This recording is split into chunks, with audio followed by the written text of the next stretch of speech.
سلام صديقتي الغاليات، ان شاء الله دائما في تمام الصحه. اللي بغيت نشارك معكم عصير صحي ولذيذ في نفس الوقت. كنتمنى ان شاء الله انه يعجبكم ويولي معتمد عندكم دائما. وصفات سهله اقتصاديه في متناول الجميع غادي تلقاوها على القناه.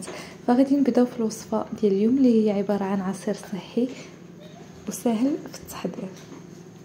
فاول حاجه خديت واحد التفاحه اللي نقيتها وقطعتها على هذا القطاع. خديت ايضا بنانه من حجم كبير وايضا حتى تفاحه من حجم كبير.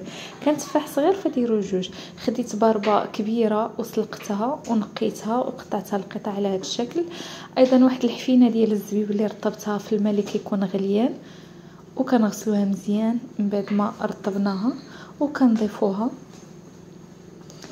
من بعد غادي ناخذ واحد الكاس ديال الماء هو اللي كنديرو في الاول عاد باش نضيفوا الاضافه الاخرى. كنطحنوا كاس الماء د العنبه هذا العصير هذا حتى تنطحنوه مزيان على هذا الشكل هذا وكنحسوا بانه تطحن. عاد باش غادي نضيف نصف لتر ديال الحليب ونعاود نطحن الخليط ديالي.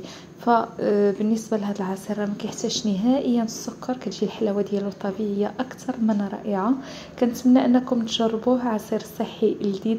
دائما غادي نشارك معكم عصائر اللي ساهلين واقتصاديين في متناول الجميع وصحيين ولذاذين.